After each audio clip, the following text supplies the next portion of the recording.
Hi everybody, it's Amy and you have found Amy Loves Crochet. Thank you so much for clicking on my video to spend some little time with me today. I do appreciate it. I hope that you've subscribed, but if this is the first time you've been here or you haven't clicked that button yet, I hope you enjoy yourself today. So I wanted to talk about some yarn that I bought just as a pretty to put on my shelf because I really liked the way that it looked, but I hadn't used it before. We're talking about Red Heart Unforgettable. I bought two different skeins, one skein of each color. And I just left them on my shelf for a little while because I liked the way they looked, but it was time for me to reach into it and start to work it up and see what it was all about. So I enjoyed getting it on sale. It was just I think $2.99 when it's normally $5 or $6. And the skeins each have 270 yards, so there's quite a bit of yarn there. And I used a J-hook for both of these projects. So the one that you see here, this one is called Rainforest. The colorway is called Rainforest. And it's such a pretty color with the reds and the oranges kind of blending into each other, and then the greens. So I just started and crocheted until I ran out of yarn, and then joined the ends together so that it was a cowl. This one was a little bit thinner than I had planned to go in the first place. And so when I decided that, I mean, I don't really wear scarves or cowls a whole lot. Once in a while, if it's really blustery and windy, I'll wear one to cover the opening of my coat, but that's really about it. I don't hang out in the snow. I don't go outside when it's cold. I'm a chicken that way, but so, you know, length or width is always up in the air with whatever pattern you're going to do, right? So I made this one into a cowl because it was a little bit skinnier than I wanted it to be. So then I decided to make up the other one, and this one is called Rainforest. If I didn't say that already, I think I did.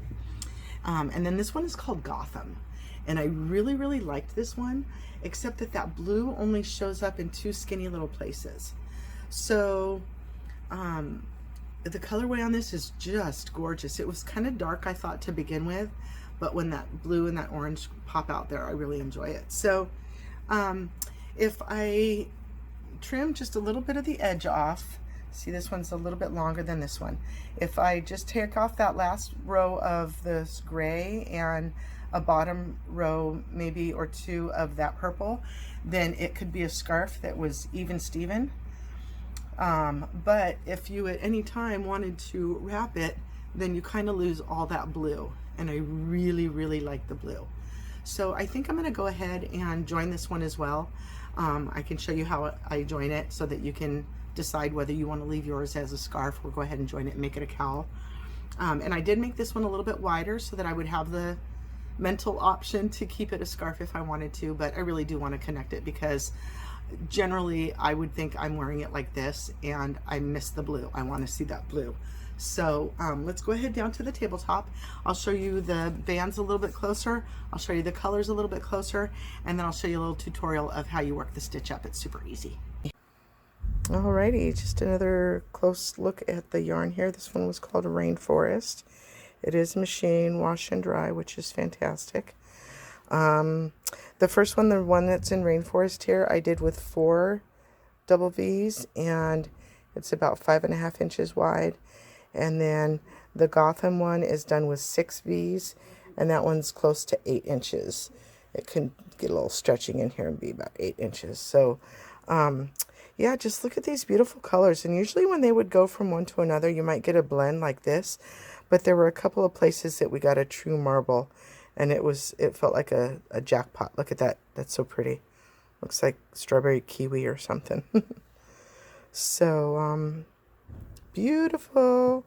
And then here's the Gotham. Just amazing. Look at those colors. So pretty. And I just wanted to use this little diagram to help explain how I count my multiples and why I add the number of chains at the end that I do. And that way you can, you know, change this up to be any size pattern that you'd like. So what I do is multiples of 5, and so each of these are chain spaces. So this is a double crochet, a chain space of 3, and then this is the double V stitch, all of it in one stitch, and then we're going to skip 4 spaces between the V's. So that's why we were at 5, because it's a 4 space and then a double V stitch. So that's the repeat. 4 space, skip 4 stitches and then do your double V stitch. So the way that we include this to be part of our 5 count is that this is a chain 3 that we do at the end. No matter how big you're going to make the space between your V's, on the ends it just seems right to make 3 on each side. So each side is going to have 3 chains here, and as well as a double crochet in the final stitch. So what we do to count our multiples is this single stitch here where we put our first V stitch or our first fan stitch.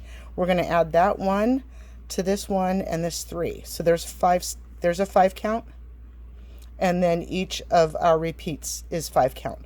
So that way you count how many V's do you want in your pattern, or how many fan stitches do you want in your pattern, and then that's how many times you do your multiple. So take 5, that's your multiple, and then how many V's do you want? So I want 3 V's in this example. I'm going to be making 3 V stitches. So it's 5 times 3, which is 15, and then you always add 6. No matter how many multiples you're going to use, you always add 6 on the end, and here's why.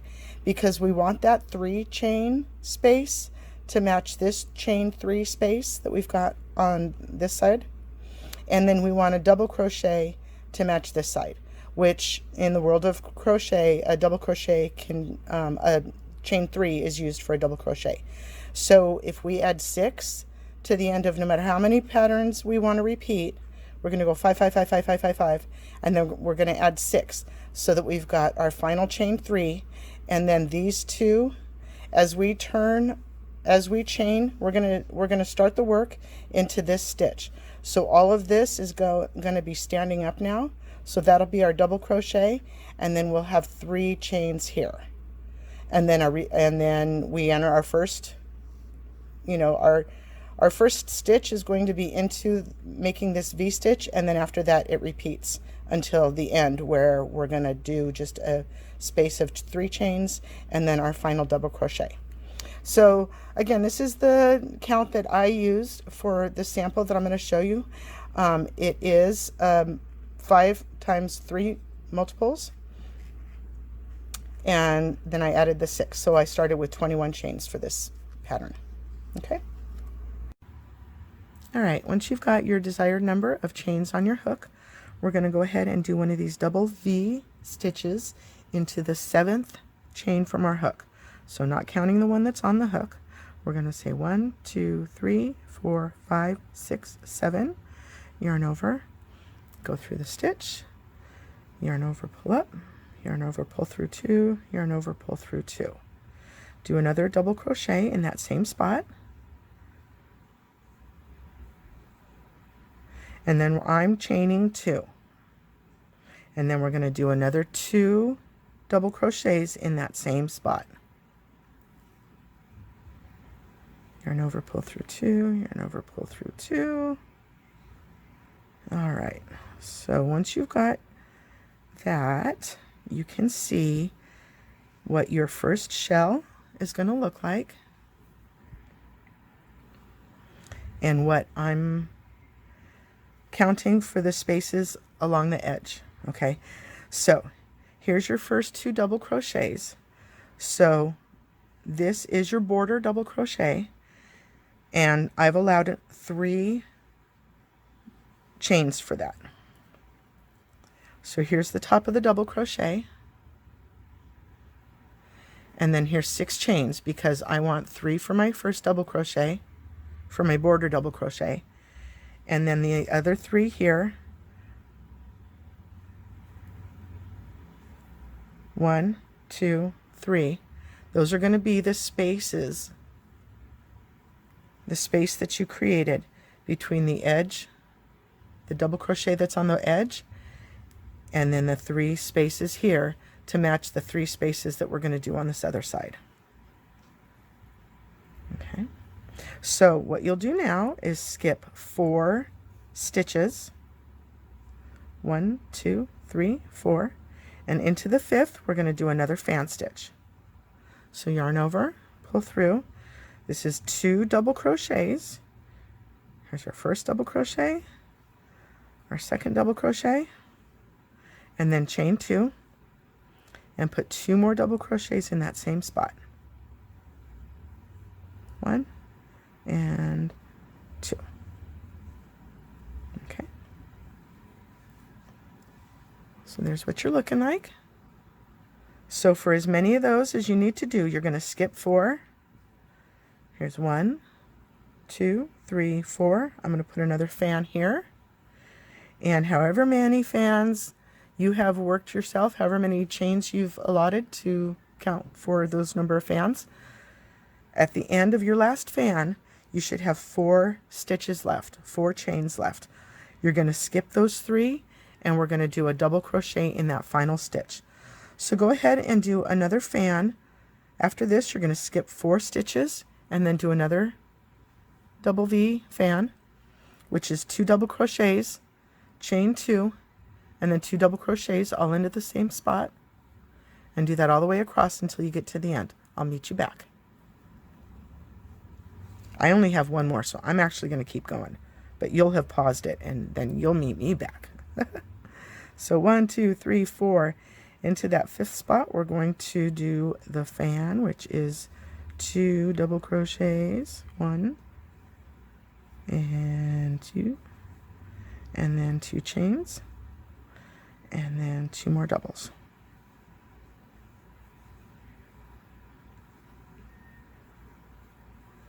Okay, now here we are at the very end of our chain. We've got 3 more chains, 1, 2, 3, before that we're going to skip those 3, and then we're going to do a double crochet in that final stitch.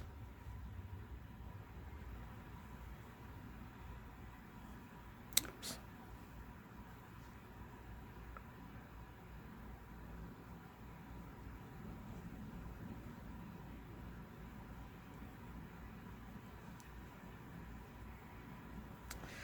So here we have it. You're going to have your double crochet, skip 3 on either side. So whether you've counted 6 stitches like I did to allow 3 for a double crochet and 3 for your the skippage that we did on this side, we're going to skip 3 on each side and then have that double crochet. And then in between you're going to have as many shells as you'd like that are 2 double crochets, chain 2, 2 double crochets, all in the same space with skip 4 in between. Double V, skip 4, double V. We're at the end, so we only skipped 3. Okay, so let's show you how to chain up to the next round. We are going to chain 3, 1, 2, 3, and now you can turn your work either direction. I initially learned, somebody used the words that stuck in my head, turn it like a book page. So it would be turning it like this. But in some cases, it is easier to get into these stitches, or it looks better if you turn it away from you. So for this project, that's what I do. I turn it away from me. Okay. So then when we come back around, I'll show you those stitches are much easier to get into this top stitch. So from your double crochet or your chain 3 that you did on that side, let me get some more yarn. From your chain 3 that you did on this side, we're just going to jump right into that chain space that we've created in the double V all the way along.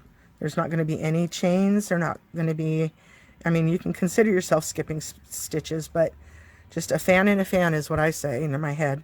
So go ahead and jump right in there and do 2 double crochets right into that space, and then chain 2 and jump right in for another 2, and that's your repeat. You're just doing a double V on top of the double V, a fan on top of a fan, whatever you want to call these. It's such an, you know, variable. You can make so many changes to the pattern, so of course it's going to have so many different names, you know, depending on what you call it in your area. Like soda and pop, you know, it means the same thing, just depending on where you live in the country, or maybe even in the world for this case. So just continue to do these double V stitches right into that double V space each time. 2 double crochets, a chain 2. Oop, get your fuzzy off of there. 2 double crochet, chain 2, and then 2 more double crochets. So then here's what I'm talking about. This is our first chain 3 that we came up, we skipped 6 stitches and did our first double V stitch into the 7th. So this is that chain. And so what I like to do is find my last double crochet, and you can kind of turn the chain a little bit and you can see that chain here that we need to go into. So yarn over and pull up your 2 loops here. And this is one pattern that I like to, because there is an intended space in between the double crochet and the next stitch, whatever it is, in this case the fans, there is an intended space here. So I will turn my chain and make sure I'm picking it up, on its correctness, and then go ahead and pull through your 2, pull through your 2, and then that way it just sort of pulls that, in other patterns I say that it tweaks the side out a little bit. In this case you kind of want that because there's this intended space here. So if you look at it, now that this has been grabbed by the next row, it looks a little bit closer to the chain 3 or the 3 spaces and the double crochet that's on this side. And then if you connect it as a cowl like I have, you'll count to make sure that you've given 3 spaces to match, and then you'll grab that 3rd or that base stitch of your double crochet, whichever. If you did 2, either way it's the first of your actual pretend double crochet there. So I'll show you that on the other cowl, this one, when I'm sewing the edge together here in a minute. But let's go ahead and do another row, and I'll show you why I turn away from me when it comes to this side. Okay, so we're going to chain 3, 1, 2, 3, turn away from us, and then jump right into this V stitch space and do another double V, which is 2 double crochets,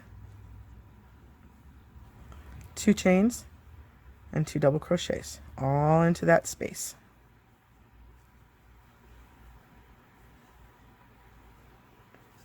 Okay, a little more yarn. Yarn over, we're going to make another V right into that chain space, right into that V space, whatever you want to call it. There's 2 double crochets.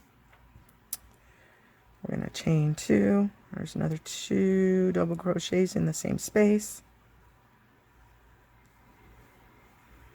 And then I have just 1 more. So go ahead and follow all along your pattern to complete your double V on top of double V, or fan on top of fan, whatever you want to call it. And in each one you're doing 2 double crochets, chain 2, 2 double crochets, and then meet me back here. So as you can see, I don't even need to pick it up. You can see so beautifully that when we turn away from us, when we're doing our chain 3 and then turn away from us, these guys are all facing us. They're all showing love. Look at their smiling faces. Our turning chain is turned towards us. I love that. So it's really easy to be able to see that when I'm going to do my final double crochet right here, I'm just going to come here. I'll come out a little bit. Here's our our 3 chains, looking right at us, giving us a smiley face. And we're just going to do our double crochet right into here. And that's our last stitch.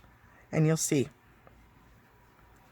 Standard double crochet, yarn over, and I'm going to pick up the stitch just like it's,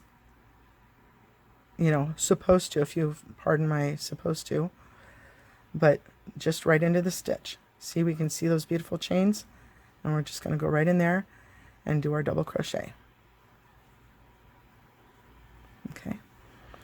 And so, again, crochet is variable. We all have our own ways that we like to do it.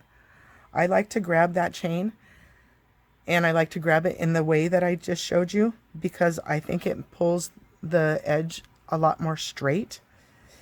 You know, it pulls him up where he's supposed to be.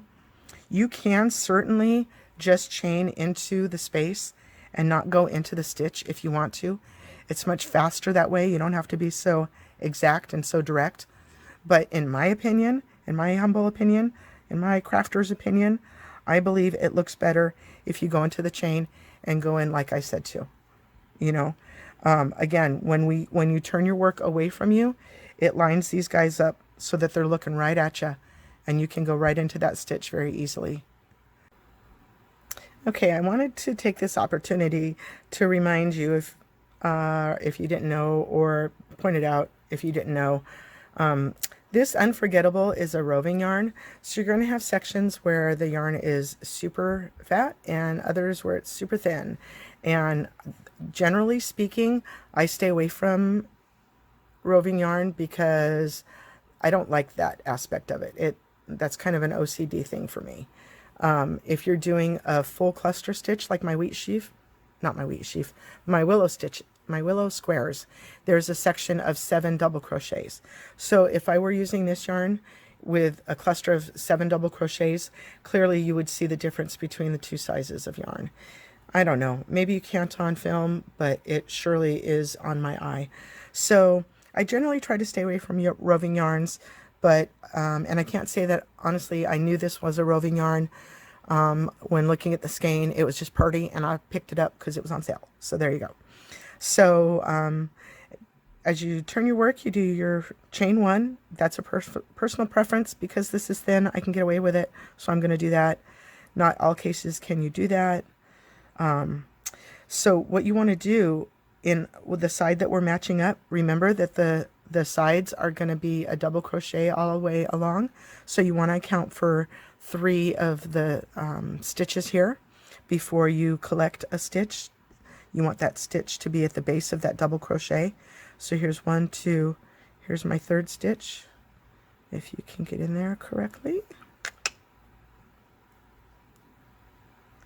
Oh, see, my yarn's all out of whack. Okay.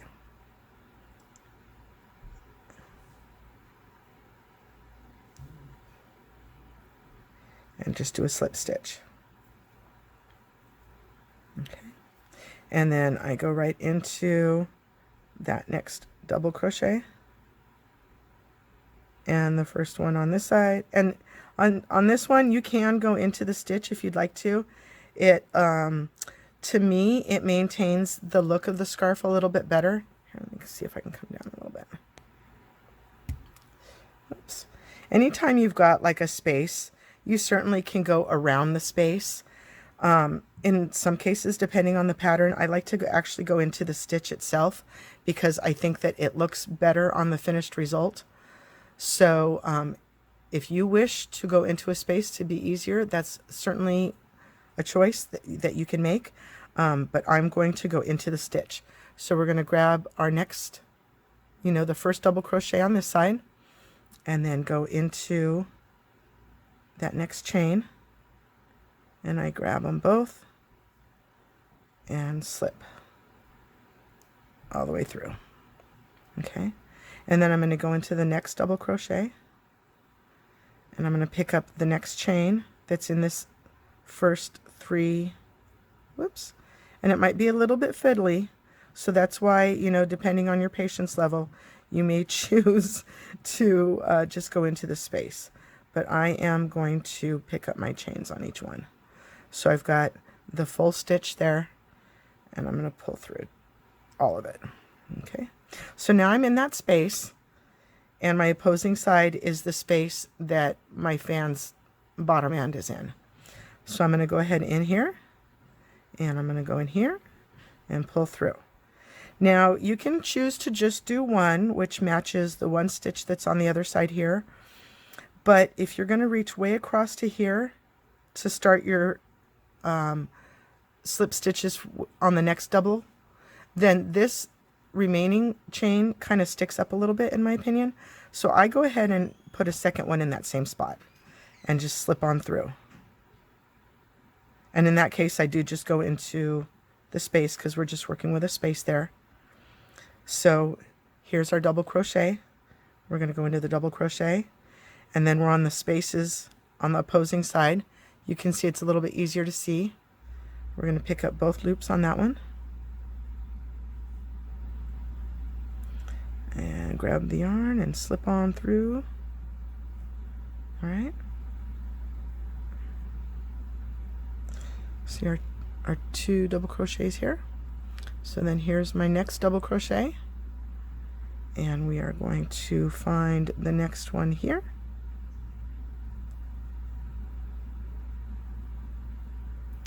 Slip through. All right.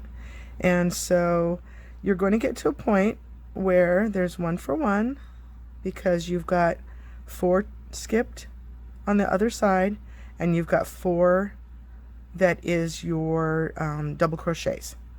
So on this side, here's our fan, and then we skipped 4 stitches. And on this side, our 4 stitches consist of 2 doubles here and 2 doubles here.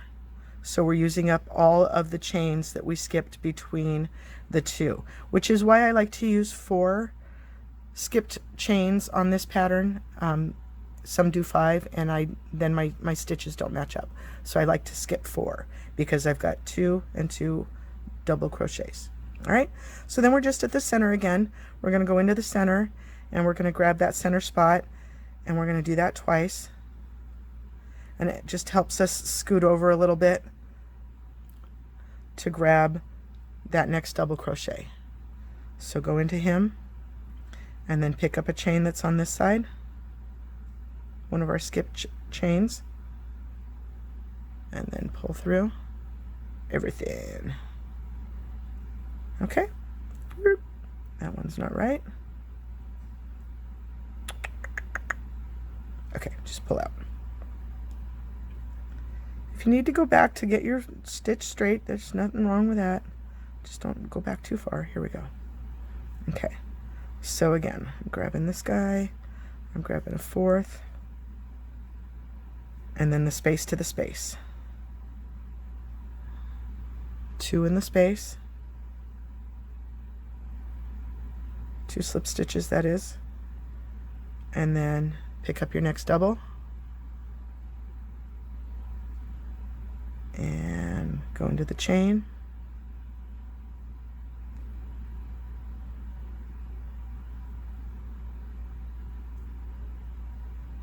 see I've got 2 there, and pull through everybody into the next double, into the next chain. See, it's kind of lined up nicely for me. Pull through everything. Next double, next chain, pull through. And again, you know, if you get 2 slip stitches in the same stitch, whoops, it will not be the end of the world. That's the beautiful aspect, the beautiful lacy aspect. It's really very forgiving. So now I'm in the space, in the space twice,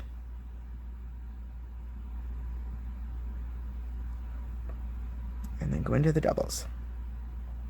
So that's all there is to joining. So there's all, this is all there is to the way I join my scarf into a cowl. Oops, that still didn't work. There we go. All right, so whether you want to leave your beautiful scarf to have long ends that hang out, or if you want to put the edges together and have a cowl, I know your project will be beautiful with this stitch. Whether you want to do a little bit more open of a V, and you can put in 3 chains in the top here. Those don't count for anything when you're counting your multiples, so you can add an extra stitch or take one out if you'd like. That doesn't matter. The same as the double crochets. If you wanted to just do a standard V, you're doing all of that work into one stitch. So when you're working your multiple pattern, you count that multiple just the same. our pattern here never accounts for how many chains between the V stitches there. So if you want to have it a little bit more open, that's fine. Where you would account your account for that is in the spaces between, if you'd like. That's completely up to you. Like I said, I match up those 4 to those, you know, 2 double crochets on either side of it. That when I'm putting my cowl together, that's up to you. So do a couple of swatches if you want, play around with the stitch count if you want, you know, see how you would prefer to have it. So yeah, there's the double V scarf turned into cowl that I used with Unforgettable. This one's got the 270 yards, so you can use any equivalent with its matching hook size, or change up hook size, knock yourself out. I love to be creative with crochet. So there you have it, folks. Once you sew the edges together, you can really, you know, turn it and show off whichever colors you like the best. You can't always leave it long if you'd like. Some people, I guess that's a thing where you just wear a really, really long connected cowl. I don't know. I'm so stylish, right? So yeah, I like it with that blue showing because that blue is such a beautiful color. And you just arrange it any way you want. So I hope you guys enjoyed that. This is a stitch I like to do. You know, it goes fast. You can watch TV. You can kill out a whole skein of yarn all at once. So I hope that you enjoyed it. I hope that you try it out. I hope that it inspired you to pick up some unforgettable yarn if it's a yarn that you haven't worked with yet, because that's always fun to try something new. A tip with unforgettable yarn, work it from the outside. I am a center skein puller, a die-hard center puller, center yarn pull from the center of the skein. But this gets real fuzzy. The halo on it starts to show up if you have to frog your work at all. So be sure of the stitch that you want to do before you start, and pull this yarn from the outside. Pulling it from the inside was a mess. So, and I learned that on this one, and then worked this one from the outside, and it was so much easier. So, all right, guys, that's all I have to share with you today. I hope you enjoyed your time with me. I do appreciate you so much every time you're here. Thank you so much. Have a blessed day. I'll see you again. Bye-bye.